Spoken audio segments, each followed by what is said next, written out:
There is a song in your head right now that you have not heard in 30 years.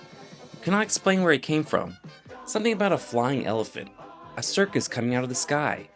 You do not know all the words, but the melody's there, complete and perfect. Like it was stored on a VHS tape under somebody's grandmother's TV stand, next to a Garfield mug and a recording of a Murder, She Wrote marathon. Here's the thing, you might have only seen this show once, maybe twice, maybe only because your neighbor had the Disney Channel for one magic week and you were parked in front of their TV, eating off-brand cereal, wondering why your house didn't have this. And then the week ended, the channel scrambled back up, and the show became something between a memory and a hallucination. Here's where it gets interesting. That feeling, that half-real, was this even real feeling, is not a bug. It is the entire story. Let's back up to 1983. The Disney Channel is brand new. And I mean brand new, in a way that changes things. This was not the modern Disney Plus situation, where every movie and TV show ever made is sitting there waiting for you, while you spend 47 minutes scrolling through it, and then just end up watching The Office somewhere else. No. In the 1980s, Disney Channel was premium cable. As in, your parents had to pay extra for it. The way you pay extra for something nice in a restaurant. This was not basic cable. This was aspirational cable. Disney on a channel, all day, for families who had climbed just far up enough the economic ladder to justify it. And the man running it, Jim Jamiro, had a problem. You can put Disney movies on rotation, you can show old Mickey Mouse cartoons, but the library is finite. At some point, you run out of the dancing elephants from Fantasia, and you need something new to put on at 8:30 in the morning for kids who are awake way too early with nowhere to be. So they built Welcome to Pooh Corner. Live-action puppets, a whole show built around mechanical faces and plush suits doing gentle little stories for preschool children. And it worked. It absolutely worked. Disney liked it. Kids liked it. Parents tolerated it, which in preschool television is basically a standing ovation. And that is the moment that matters. Because when something works at Disney, the question is not what next. The question is how fast can we do this again?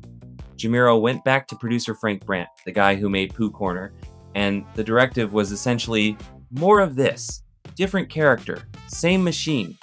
Brandt looked at the Disney library. He looked at the 1941 film. He looked at a little gray elephant with enormous ears who had never, in any canon, run a circus or spoken a word in his life. And on May 6th, 1985, Dumbo's circus flew onto the Disney Channel in a tiny wagon through the sky. Now, this Dumbo could talk, he spoke, he had opinions. He was now an entrepreneur and ran a circus. He had a whole troupe of completely original characters: Lionel the lion, Sebastian the cat, Fair Dinkum the koala bear, Lily the cat, and a dog named Barnaby who did magic. None of these people are in the original film. Basically, Disney took one of the most emotionally devastating baby elephants in film history and said, "Great news, buddy. You now own and manage the nightmare system that was your childhood," which is a bold career pivot. Disney called the puppet technology puppetronics. That is not a fan invention. That is the word in the official D23 reference. It means the faces moved, the eyes blinked, the mouths synchronized. These were not sock puppets. These were mechanized, engineered suit characters designed to pass as friendly at close range. And if you ever go back and watch the close-up of Lily's face moving while she speaks, just the face alone, no context, you will have an extremely specific feeling that I can only describe as cozy dread. The show ran through 1986, around 120 episodes, give or take. I say give or take because the actual episode count is genuinely contested across every database that has ever tried to count them, and we will come back to why that matters. But after 1986, it stopped making new ones and kept airing for years. Disney Channel spun it on a loop for the better part of a decade. The last documented rerun was 1997. 12 years. 12 years of that theme song quietly rotating through the early morning schedules of premium cable homes, waiting to ambush you later in life. Here is where people get this show wrong. They call it a Dumbo spin-off, they file it under weird licensed kiddie content, they treat it like a footnote in Disney Channel history. It is not a footnote. Dumbo's Circus is a disguised talent factory. And I need you to understand how stacked this cast was. Not stacked in a way anyone could see at the time, but stacked in a way that history has slowly revealed. Jim Cummings voiced Lionel the lion. Jim Cummings, who would go on to voice Winnie the Pooh, Tigger, Pete, a personal favorite of mine, Darkwing Duck, King Louie, Ray from Princess and the Frog, has said publicly that Dumbo's Circus was his first real Disney job. Before Dumbo's Circus, he was working at a video store. A video store. You were renting VHS tapes from the future voice of Winnie the Pooh, and you didn't even know it.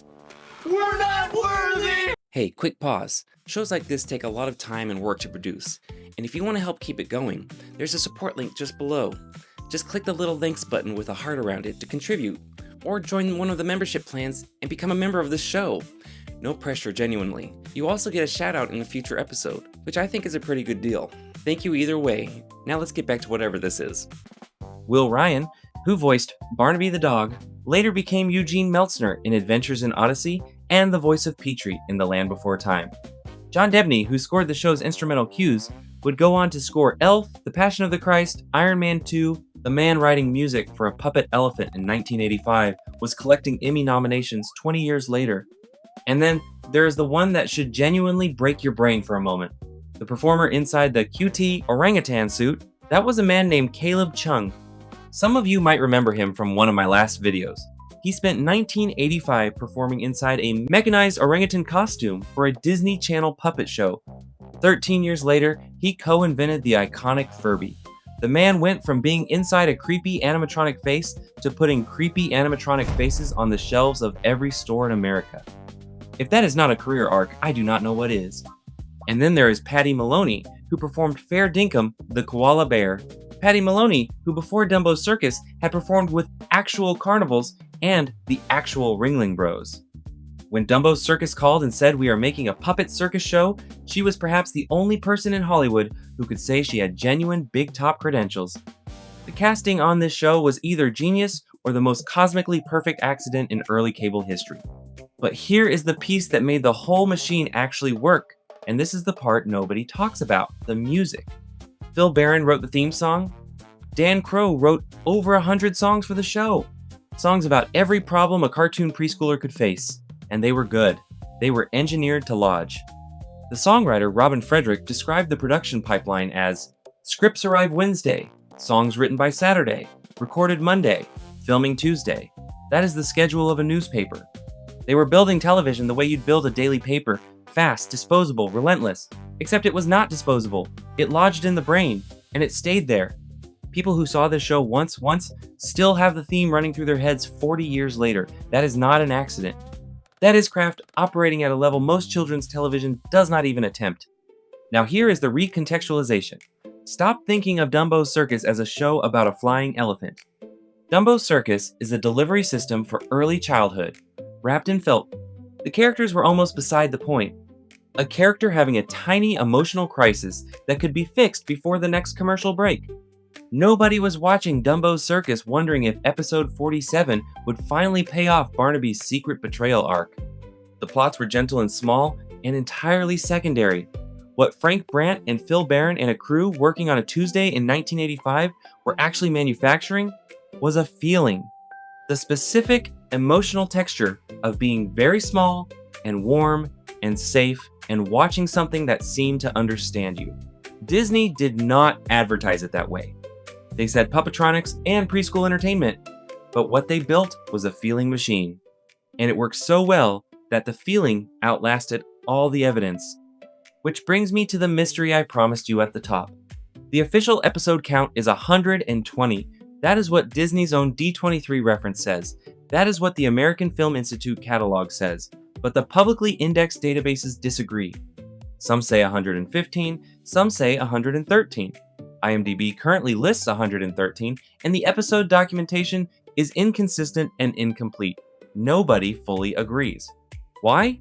Because many of the surviving copies circulate without title cards. Uploaders have to guess which episode they even have. Some recordings exist only because a parent hit record on a VHS machine during a free Disney Channel preview week in 1986, and someone found that tape in a thrift store in 2025 and digitized it and posted it to Reddit under the title Lost Media. Most of you who remember this show did not watch it the regular way. You did not have the Disney Channel as a constant. You caught it sideways. You watched it at a babysitter's house. Or during a free preview week. Remember those? When the cable company would just unlock the premium channels for a few days to hook you, and you would sit in front of the TV knowing it was temporary, knowing by Sunday the scramble was coming back? You watched it differently because of that, with a kind of quiet desperation, absorbing every moment like someone was going to take it. And they did. And the show joined that category of things that live inside you without proof. There is a Reddit thread on the Zennials board for people born right on the line between Gen X and Millennials, where someone recently just posted the words Dumbo Circus, nothing else, and the responses filled up with things like, memory unlocked. I thought I hallucinated this. The theme song just hit me like a truck. I have been trying to explain this show to people for years, and nobody believes me. That is not nostalgia. Nostalgia is warm and comfortable. That is something harder to name. It is the grief for things that felt real but cannot be fully verified and are gone forever. For shows you watched in rooms you no longer have access to, on televisions that no longer exist, in houses that have changed, or been sold, or been torn down, with people who are no longer in your life, or maybe sadly no longer alive. Think about who you were sitting next to when you watched it. The babysitter who had it on in the background while she talked on the phone. The older sibling in the same room who was too cool to admit they were watching it with you. Maybe sitting next to your grandma at your grandparents' house, where they didn't have the money to be spending on a premium channel, but bringing you that special kind of Disney joy made the purchase worth every penny to them. Your mom who let you have the remote on a Saturday morning because it was the only morning she got to sleep in, and she knew if she put something on early enough you would stay quiet. You were not thinking about whether the show was important. You were just there. You were small and warm, and the theme song was playing, and the world was exactly as large as the room you were in. Those rooms are gone. The VHS tapes are mostly gone. The channel you paid extra for is a streaming service now, and it does not have this show on it, and it probably never will. The episode count is still a mystery. The suits are in warehouses somewhere, or they are not. The people who made it are scattered across 100 other credits you have seen 1,000 times without knowing the connection. But the song stayed. That is what this show actually was.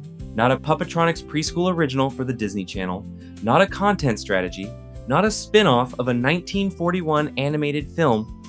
It was the sound of someone telling you the world was safe on a Tuesday morning in 1985, in a room you loved before you knew enough to miss it. The greatest little show on earth did not need to last forever. It just needed to last long enough. It did. Alright, if Dumbo Circus just unlocked something you had not thought about since the early 90s, drop it in the comments. Tell me where you were when you watched it. Tell me who was with you. Because I read every single one of these, and the answers are always better than anything I could write. If you actually have a VHS recording of this show in a storage unit somewhere, go get it right now. I am completely serious. That tape is an artifact at this point. Hit the like button, subscribe, ring the bell if you want to know the next time something from your childhood turns out to have been a lot weirder and more important than you remembered. Because the list is long, and we are absolutely just getting started. And if you feel like supporting this channel and my efforts to keep these memories alive, consider becoming a member and starting a membership on this channel, and get some of the fun perks including a shout out for joining. Until next time, my friends,